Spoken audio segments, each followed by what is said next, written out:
Hey hi everyone, very good morning to all of you. I think कि बहुत दिन बाद हम लोग मिल रहे हैं, 1.5 महीना हो गया है and I am really missing all of you. First of all I am extremely sorry. बहुत मुझे मैसेज आ रहे थे कि सर आप कहाँ हो, आप ठीक हो कि नहीं हो। बहुत लोग को मैंने रिप्लाई भी किया था, बहुत लोग जानते भी थे कि मैं कहाँ बिज़ी था। पहले आप सभी का यूपी पीसीएस का एग्ज़ाम था, आप में से बहुत से लोग यूपी पीसीएस का एग्ज़ाम भी दिए हैं, तो स्टार्टिंग में थोड़ा वहाँ बिज़ी था। उसके बाद यूपीएससी मेंस का रिज़ल्ट आ गया, तो वहाँ पे हम 1 टू 1 कर रहे हैं और मेरी बहुत लोगों से बात हुई। इनफैक्ट 100 से ज़्यादा लोगों से बात हुई जो इंटरव्यू दे रहे हैं। यूपीएससी 2024 के लिए 1 टू 1 तो मुझे काफ़ी लोगों का लेना है। यहाँ पे आप पूरा लिस्ट देख सकते हो जितने लोगों ने 1 टू 1 के लिए फॉर्म भरा है। बहुत लोग का मैंने लिया भी है एंड जिनका धीरे धीरे इंटरव्यू आ रहा है उनका होते जा रहा है। और जिन लोगों से भी मेरी बात हुई है डाइवर्स बैकग्राउंड के हैं, कोई सिलेक्टेड है, किसी का चौथा अटेम्प्ट था, किसी का पहला है, किसी का 5वां है। उन सभी से मैंने एक कॉमन सवाल पूछा था, स्पेशली उनसे जिनका तीसरा या चौथा अटेम्प्ट है और स्टार्टिंग में वो 2 प्रीलिम्स या फिर 3 प्रीलिम्स नहीं निकाल पाए थे। सो उन्होंने ऐसा क्या किया कि उनका ये प्रीलिम्स निकल गया। और you will be shock to know कि सब लोग का ना एक कॉमन रिप्लाई था। वो क्या कॉमन रिप्लाई था उसकी बात हम करेंगे। इनफैक्ट आई वुड से कि उसी रिप्लाई पे ये पूरा वीडियो है, बिकॉज देखो प्रीलिम्स आने वाला है, आप देख सकते हो 22 तारीख को नोटिफिकेशन आ जाएगा और 25 मई को एग्ज़ाम है। आज से हम बात करें तो आपके पास ऑलमोस्ट 105 से 110 दिन बाकी है और आई नो कि मैक्सिमम लोग प्री के लिए लग गए होंगे।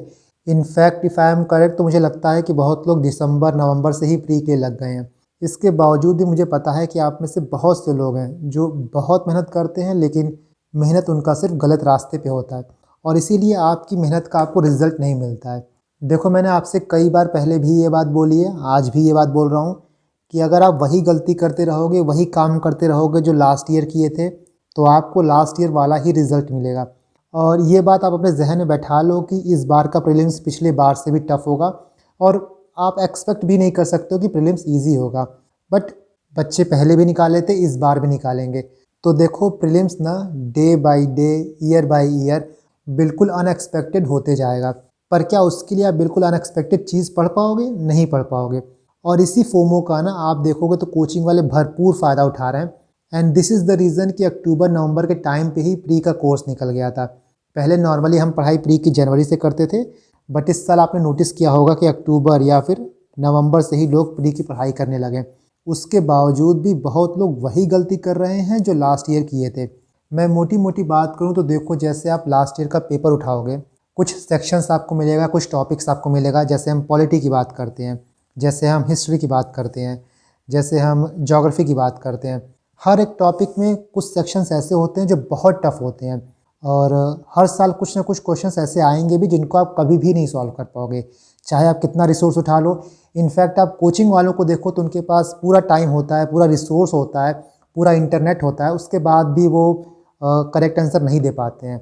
तो आप ये कैसे सोच सकते हो कि आप एग्ज़ाम में बैठ के 2 घंटे के अंदर 100 के 100 क्वेश्चन सॉल्व कर लोगे? बिल्कुल भी सॉल्व नहीं कर पाओगे and this is the reason कि कट ऑफ 75 तक गिर गया है। देखो आप में से कुछ लोग फर्स्ट टाइमर होंगे जिनका पहला अटेम्प्ट होगा, कुछ लोग रिपीटर होंगे। रिपीटर में सेकंड अटेम्प्ट वाले, थर्ड वाले, फोर्थ वाले, फिफ्थ वाले सब आते हैं और दोनों का अप्रोच ना प्री के लिए थोड़ा अलग होगा। One size fit all approach नहीं होता है। आपको आपके स्ट्रेंथ के हिसाब से, आपके वीकनेसेस के हिसाब से खुद के लिए प्लान करना होगा कि हमको आगे कैसे बढ़ना है। इस वीडियो में हम बात करेंगे कि आपकी क्या अप्रोच होनी चाहिए, क्या आपकी प्रायोरिटीज़ होनी चाहिए और सबसे इम्पॉर्टेंट है do it differently. Last year भी मैंने इसको किया था, बहुत फ़ायदा हुआ था बहुत लोग को एंड बहुत लोग क्लियर भी किए थे एग्ज़ाम। इस बार हम थोड़ा इसको अलग तरीके से करेंगे, कुछ एक्स्ट्रा एडिशन करेंगे। इसकी बात हम आगे करेंगे क्या है डू इट डिफरेंटली। नाउ जो मैंने स्टार्ट में बात की, जो मैंने पॉइंट बताया कि 100 प्लस लोगों से बात हुई जो इंटरव्यू दे रहे हैं और एक कॉमन अप्रोच उनका ये था ना कि जो गलतियाँ वो लास्ट ईयर किए थे वो गलतियाँ वो फिर से रिपीट नहीं किए। और यही चीज़ आपको भी ध्यान रखनी है कि जो गलती आप लास्ट ईयर करके आए हो, अगर आप वही गलती फिर से रिपीट करोगे तो प्रीलिम्स कभी भी क्लियर नहीं होगा। आई नो कि मेरी बात थोड़ी कड़वी लग रही होगी, बट आज कड़वी लगे बहुत अच्छा है क्योंकि आज आप जनवरी में बैठे हो। ये बात आप मई में जाकर रियलाइज़ करोगे ना तो बहुत लेट हो जाएगा। एंड ट्रस्ट में जब आपके मुझे मैसेज आते हैं कि आपने बहुत मेहनत की है, फिर भी आपका प्रीलिम्स नहीं क्वालिफाई हुआ, तो मुझे लगता है ना कि आप नहीं फेल हुए हैं बल्कि मैं फेल हो गया हूँ। आपके पास भरपूर टाइम है, लेकिन उस टाइम को आप कैसे यूटिलाइज़ करोगे ये सिर्फ आपके ऊपर डिपेंड करता है। आप इस टाइम को सिर्फ मटेरियल कलेक्ट करने में, रैंडम वीडियोस देखने में, रैंडम पीडीएफ पढ़ने में ख़त्म करना चाहते हो, या फिर वो करना चाहते हो कि जिससे आपका एग्ज़ाम निकले। इस वीडियो में हम कुछ थंब रूल की बात करेंगे, फर्स्ट टाइमर वालों की और रिपीटर्स की भी। यहाँ पे जैसे मैंने बोला कि मैं थंब रूल की बात करूँगा, बहुत डिटेल में बात नहीं करूँगा। हर टॉपिक के लिए, हर सब्जेक्ट के लिए मैं एक अलग वीडियो प्रिपेयर करूँगा, किस तरीके से आपको 10-15 दिन में सबको ख़त्म करना है। एंड ट्रस्ट मी, ख़त्म हो सकता है। अगर मैं ख़त्म करने की बात कहता हूँ तो ऐसा नहीं कि आप पूरा उसको रट जाओगे, पूरा याद कर लोगे। ख़त्म करने का मतलब ये होता है कि आपने उस सब्जेक्ट को कंप्लीट कर दिया है, एक बार पढ़ लिया है, उसके बाद आप जितने बार रिवाइज़ करो उतना ही अच्छा है। मान लो मैं ये बोल रहा हूँ कि मॉडर्न हिस्ट्री आप 10 दिन में ख़त्म कर सकते हो, तो 10 दिन में ख़त्म हो जाएगा। उसके बाद आप कितने बार रिवाइज़ करोगे ये आपके ऊपर डिपेंड करता है, और तब भी आपको 5 से 6 बार रिवाइज़ करना पड़ेगा। और जैसे जैसे आप रिवाइज़ करते हो ना, आपका टाइम कम होते जाता है। अगर आप ख़त्म 10 से 12 दिन में कर लेते हो, आपका पहला रिवीजन जो होगा वो 7 से 8 दिन का होगा, दूसरा जो होगा वो 6 से 7 दिन का होगा, तीसरा जो होगा वो 5 से 6 दिन का होगा।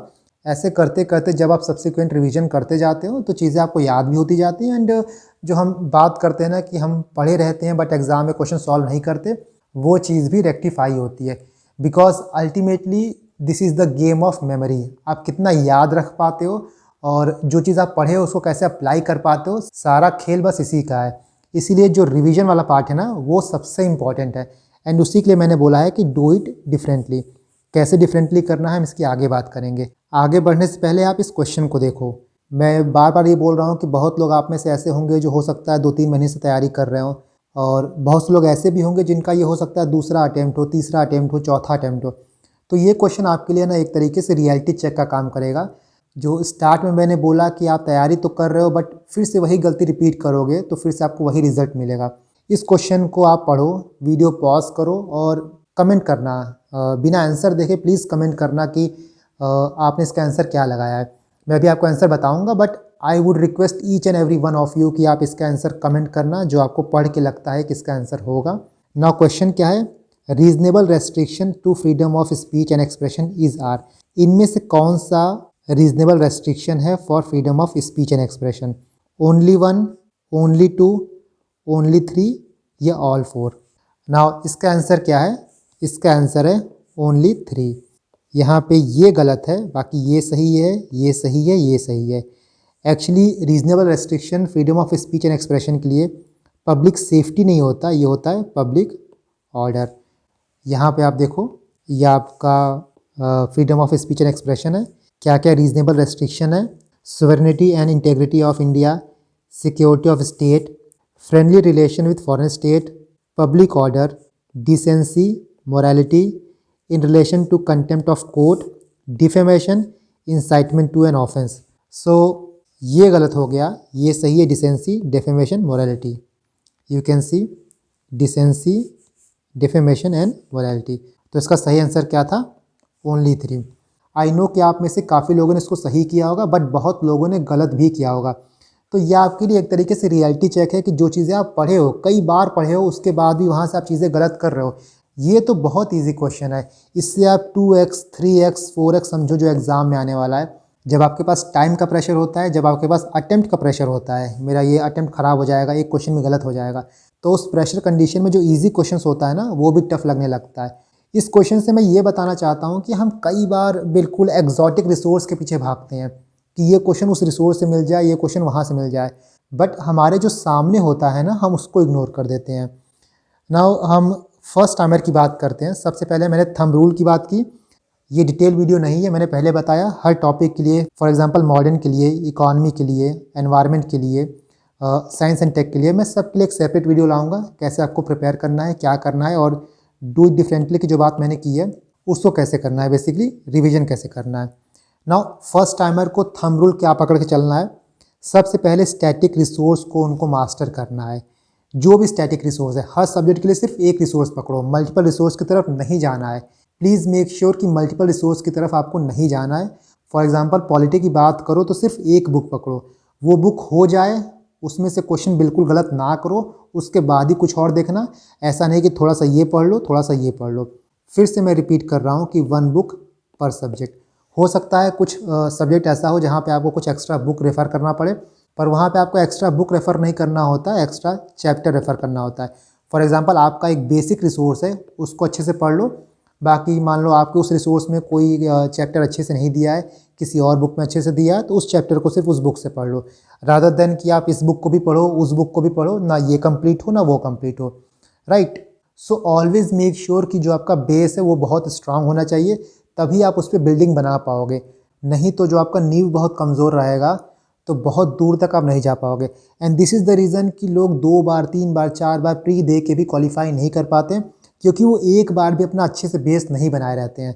सो आपके पास 4 साढ़े 4 महीना है, बड़े आराम से आप अपना बेस बहुत स्ट्रांग बना सकते हो। और जब मैं लोगों का 1 टू 1 लेता हूँ, 1 टू 1 लेने के बाद मेरा यही सवाल रहता है कि ऐसा आपने क्या किया, खासकर जिनका 2 या 3 अटेम्प्ट हो चुका रहता है, या फिर जिनका पहली बार प्री क्लियर होता है, तो आपने ऐसा क्या किया कि आपका इस बार प्री क्लियर हो गया बट पिछले 2 बार या 3 बार से क्लियर नहीं हो पाया। सो यही उनका कॉमन रीज़न है, यही उनका कॉमन सॉल्यूशन है कि जो गलतियाँ हमने लास्ट ईयर की थी, बुक कलेक्ट करने की, यहाँ से पढ़ लिया वहाँ से पढ़ लिया, करंट अफेयर की बात की तो करंट अफेयर के लिए ही पूरा पढ़ते रह गए, स्टैटिक पे ध्यान नहीं दिया। बट इस बार क्या किया, स्टैटिक को स्ट्रॉन्ग किया, हमारा बेस स्ट्रॉन्ग बनाया। बाकी करंट अफेयर में जो हो रहा है, जैसा हो रहा है, उसको सब लोग पढ़ ही रहा है।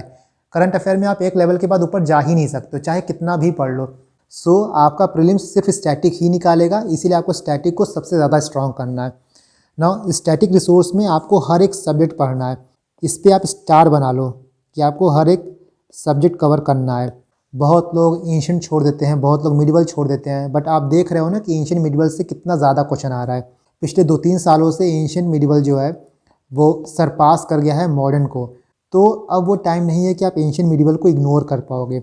आई वुड से कि start with the most hated boring subject, most challenging subject जो आपको लगता है। फॉर एग्जांपल आपको एंशिएंट लगता होगा, मिडिवल लगता होगा, इकोनॉमी लगता होगा, चाहे जो भी सब्जेक्ट हो जिसको देख के लगे आपको कि ये बहुत टफ है, इसको मैं नहीं कर सकता, इसको आप डिले करना चाहते हो, तो उसको सबसे पहले पढ़ो, क्योंकि उसको अभी पढ़ लोगे ना तो बाद में प्रेशर ख़त्म हो जाएगा। नहीं तो बाद के लिए छोड़ोगे तो बाद के लिए छूट ही जाता है, वो कभी कंप्लीट नहीं होता है। And this is the reason कि बहुत लोग एंशिएंट मिडिवल कर ही नहीं पाते हैं, क्योंकि सबके दिमाग में ये रहता है कि हम लास्ट में करेंगे, हम अप्रैल में कर लेंगे, 1 हफ्ते में कर लेंगे, 2 हफ्ते में कर लेंगे। वो दिन कभी आता नहीं है, बट एग्ज़ाम में क्वेश्चन आ जाता है। So start with ancient medieval. अगर आपको लगता है कि आपका एंशिएंट मिडिवल वीक है और आप ये सोच रहे हो कि आप उसको छोड़ के जाना चाहते हो, तो प्लीज़ बी कॉशियस, छोड़ के मत जाना, कुछ भी छोड़ के मत जाना, क्योंकि हर सब्जेक्ट से इजी और मीडियम क्वेश्चन आता है और टारगेट आपका वही होना चाहिए। जो सबसे टफ क्वेश्चन होता है, जिसको सॉल्व करने के लिए आपको कुछ बिल्कुल अलग जानकारी चाहिए, बिल्कुल अलग इन्फॉर्मेशन चाहिए, वो आप कभी भी सॉल्व नहीं कर पाओगे। इसके बाद 4 to 5 टाइम रिवीजन आपको करना ही है। जैसा मैंने ऊपर बात की कि आप एक टॉपिक को हो सकता है 10 दिन 12 दिन में ख़त्म कर सकते हो, और बहुत आराम से आप ख़त्म कर सकते हो।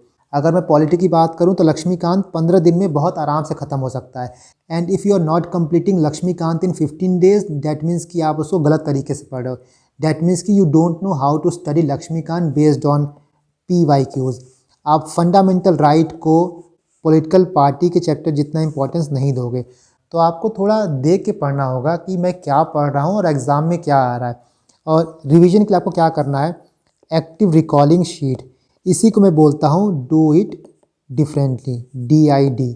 एक्टिव रिकॉलिंग शीट क्या है, मैंने काफ़ी सब्जेक्ट की ऑलरेडी प्रोवाइड की है, बट इस बार मैं बाकियों की भी प्रोवाइड करूँगा काफ़ी सिस्टमेटिक वे में। जैसा आप देख सकते हो, मैंने मृणाल सर के जो पिलर 1 है उसका भी एक्टिव रिकॉलिंग शीट आपको दिया था। ये पिलर 1 है, बाकी पिलर की भी मैं आपको प्रोवाइड करूँगा। जिनके पास ये नहीं है वो मेरे टेलीग्राम पे जाके इसको डाउनलोड कर सकते हैं। मेरे टेलीग्राम का लिंक आपको डिस्क्रिप्शन बॉक्स में मिल जाएगा, आप यहाँ भी देख सकते हो। इसके बाद आप यहाँ पे देख सकते हो, ये विवेक सिंह की जो बुक है उसकी एक्टिव रिकॉलिंग शीट है, इसको भी आप डाउनलोड कर लेना। एंड इसमें पूरा चैप्टर है, देखो ये चैप्टर है एंड इसके बेसिस पे ये क्वेश्चंस है। तो आप एक बार विवेक सिंह पढ़ लोगे, उसके बाद सिर्फ आपको ये पढ़ना होगा, ये 50-60 पेज की है। इन क्वेश्चन को आपको सॉल्व करना होगा, आपके विवेक सिंह जो है वो 5-10 दिन में आराम से रिवाइज हो जाएगा। 60 पेज है, एक पेज में आपको 10 क्वेश्चन मिल रहा है, मतलब मान लो आप एक दिन में 12 पेज भी रिवाइज करोगे तो आराम से 5 दिन में पूरा विवेक सिंह रिवाइज हो जाएगा। उसी तरह ये देखो, ये लक्ष्मीकांत का एक्टिव रिकॉलिंग शीट है, ये भी 30-35 पेज का है। और पूरा लक्ष्मीकांत आपका सिर्फ 5 से 6 दिन में इससे रिवाइज हो जाएगा। उसी तरह आप देख सकते हो ये मॉडर्न हिस्ट्री का है एंड ये जो है वो ज्योग्राफी का है। तो जितनी भी एक्टिव रिकॉलिंग शीट है मैं सबको टेलीग्राम पे फिर से री अपलोड कर दूंगा, आप इसको डाउनलोड कर लेना for your revision purpose. And please make sure कि रिवीजन आप इसी से करना, पहली बार और दूसरी बार आप बुक से पढ़ना, इसके बाद जितने बार भी आपको रिवाइज करना होगा इससे करना। बिकॉज जो एक्टिव रिकॉलिंग का तरीका होता है ना रिवीजन का, वही एग्ज़ाम में काम देता है। क्योंकि जब हम बुक उठा के पढ़ते हैं, बुक रीड करते हैं, हमको लगता तो है कि हम पढ़ रहे हैं बट दिमाग में कुछ आता नहीं है। और उसका एग्जाम्पल ये क्वेश्चन है। कई बार आपने इसको पढ़ा होगा, कई बार आपके नज़र के नीचे से गया होगा, फिर भी बहुत लोग इसको गलत कर दिए होंगे। इसीलिए ना एक्टिव रिकॉलिंग बहुत ज़रूरी है। डेट इज़ आप एक्टिवली इन्वॉल्व हो रहे हो रिवाइज करने में, ना कि पैसिवली सिर्फ पेज पलट रहे हो। शीट को कैसे यूज़ करना है इसकी बात बाद में करेंगे, जब हम सब्सिक्वेंट चैप्टर्स की बात करेंगे और सेपरेट टॉपिक्स की बात करेंगे, तब हम देखेंगे कि आपको कैसे इसको पढ़ना है। इसके बाद PYQs बहुत ज़्यादा ज़रूरी है। PYQ is greater than test series. सबसे पहले आप PYQ पे कमांड बनाओगे, उसके बाद ही आप टेस्ट सीरीज़ की तरफ जाओगे। इसको अच्छे से याद करना। और PYQ कितना करना है, देखो UPSC CSC से 2011 से लेकर 2024 तक का जो PYQ है उसको बहुत अच्छे से करना है। उसका आपको मेटा एनालिसिस करना है। मेटा एनालिसिस कैसे करना है, क्या करना है, हम सबकी बात करेंगे, बिल्कुल टेंशन मत लो। मैं काफ़ी डिटेल में आपको बताऊंगा। यहाँ मैं आपको सिर्फ थंब रूल बता रहा हूँ कि आपको करना क्या है। आपका आगे का जो 4.5 महीने का रास्ता है ना वो कैसा दिखेगा। तो 2011 से लेकर 2024 तक का आपको मेटा एनालिसिस करना है। मतलब कि आपको कीवर्ड ट्रैकिंग करना है, कौन सा कीवर्ड कहाँ से आया, उससे कैसा क्वेश्चन बन सकता है, कैसा क्वेश्चन पूछा गया है, प्लस थीम ट्रैकिंग करना है। इसके बाद 2007 से लेकर 2011 तक का और 1995 से लेकर 2011 तक का, इनका आपको थीम ट्रैकिंग करना है। थीम एनालिसिस क्या होता है, कीवर्ड एनालिसिस क्या होता है, मेटा एनालिसिस क्या होता है, इन सब की बात हम करेंगे। आप लास्ट का वीडियो देख सकते हो, काफ़ी डिटेल में मैंने इन सब चीज़ों को समझाया है। बट इस बार ये प्लस ही होगा। प्लस से याद आया मुझे, इस बार हम हंट सीरीज़ प्लस चलाएंगे। आपने हंट सीरीज़ देखा होगा लास्ट ईयर, बहुत लोग क्वालिफाई किए उससे प्रीलिम्स, बट इस बार हम हंट सीरीज़ प्लस चलाएंगे। तो आप समझ सकते हो कि जो हमने पहले किया था उससे ऊपर ही चीज़ें चलेंगी। ये PYQ तो आपको CSC का करना है। उसके बाद UPSC जो बाकी एग्ज़ाम कराता है, CAPF, CDS, जियो साइंटिस्ट, उनके भी आपको PYQ देखने हैं, बट बहुत पीछे के नहीं देखने हैं। जो रिसेंट एग्ज़ाम हुए हैं 1-2 साल पहले, उनके देखने हैं। तो मोस्ट रिसेंट पेपर देखना है, बहुत हुआ तो 3 साल, नहीं तो आई वुड से कि 1 से 2 साल का। एक बार जब आप PYQ कर लोगे उसके बाद आपको आना है टेस्ट सीरीज़ की तरफ। और टेस्ट सीरीज़ भी आप तभी लगाओगे जब आपका बेसिक कंप्लीट हो जाएगा। बिना बेसिक कंप्लीट हुए आप टेस्ट सीरीज़ मत लगाना। देखो मान लो आप लक्ष्मीकांत पढ़ रहे हो, तो लक्ष्मीकांत पढ़ते पढ़ते आपको PYQ तो देखना ही है। आपने एक बार लक्ष्मीकांत पढ़ लिया, आपको लगे कि आपने बेसिक को अच्छे से कंप्लीट कर लिया, तब आप लक्ष्मीकांत के लिए एक सेक्शनल टेस्ट लगाना और PYQ तो आपका चलता ही रहेगा। सो टेस्ट सीरीज़ तो आपको सिर्फ इसलिए लगाना है ये देखने के लिए कि जो मैंने पढ़ा है, जो बेसिक चीज़ें एटलीस्ट मैंने पढ़ी हैं, वहाँ से मेरे क्वेश्चन गलत तो नहीं हो रहे हैं। और PYQ क्यों लगाना है आपको, PYQ आपको इसलिए लगाना है कि मुझे पढ़ना क्या है। तो PYQ आपको ये बताता है कि आपको क्या पढ़ना है, कितना पढ़ना है, कहाँ से पढ़ना है। बाकी जो टेस्ट सीरीज़ है वो ये बताता है कि जो आपने पढ़ा है वो आपको याद है कि नहीं है। PYQ तो आपको ऐसे पढ़ना है कि बिल्कुल आपको उसको रट जाना है। आपको ये पता होना चाहिए कि ये क्वेश्चन किस साल पूछा गया था, इसका कौन सा ऑप्शन सही है। एंड ट्रस्ट में, जितने लोगों से मैंने बात की है, जितने भी मेंस क्लियर करके इंटरव्यू दे रहे हैं, सब लोगों ने PYQ बिल्कुल रट लिया था। देखो सबकी अप्रोच अलग अलग होती है, सब लोग कुछ कुछ अलग अलग करते हैं, बट आपको ये देखना है जिन सबका प्री क्लियर हो रहा है उन सभी में एक ऐसा काम कौन सा है जो कॉमन है। और यही चीज़ कॉमन है कि जो गलतियाँ उन्होंने पहले की थी वो रिपीट नहीं की एंड PYQ को बिल्कुल रट गए थे। इसके बाद CSET, ये तो अनसेड रूल है कि CSET आपको अच्छे से करना ही है। अगर आपको लगता है CSET आपका बहुत ज़्यादा ख़राब है तो आप CSET को फेब से, आप CSET को मार्च से ही स्टार्ट कर दो। लेकिन CSET को इग्नोर बिल्कुल भी मत करना, क्योंकि जैसे जैसे टाइम बीत रहा है CSET टफ़ होते जा रहा है। कभी मैथ टफ़ हो जाता है, कभी रीजनिंग टफ़ हो जाती है, कभी कॉम्प्रिहेंशन टफ़ हो जाता है। तो तीनों सेक्शन में आपको जगलिंग करना पड़ता है। दैट इज़ वाई जब टाइम आपके पास है ना, तो इसको भी छोड़ना नहीं है, इसको भी उतना ही इंपॉर्टेंस देना जितना आप GS को दे रहे हो। GS में आप 200 में से 200 स्कोर कर लोगे और CSET में आपका मार्क्स नहीं आएगा तो इसका कोई फ़ायदा नहीं है। CSET को इग्नोर बिल्कुल भी नहीं करना है। प्लीज़ मेक श्योर करना कि CSET आपका बहुत अच्छे से प्रिपेयर हो। इतना अच्छे से आपका CSET प्रिपेयर होना चाहिए कि प्रीलिम्स के बाद आपको CSET का की मिलाना ही ना पड़े। ना हम रिपीटर्स की बात करते हैं। देखो जो फर्स्ट टाइमर है उनका थोड़ा अप्रोच अलग होता है, लेकिन जो रिपीटर्स है जिनका 2-3 अटेम्प्ट हो जाता है उनका अप्रोच थोड़ा अलग रहेगा। सबसे पहले जिनका 2-3-4 अटेम्प्ट हो गया है उनको ये देखना है कि उनके सब्जेक्ट के ऊपर कमांड कितनी है, और ये ज़्यादा इंपॉर्टेंट है as compare to number of attempt.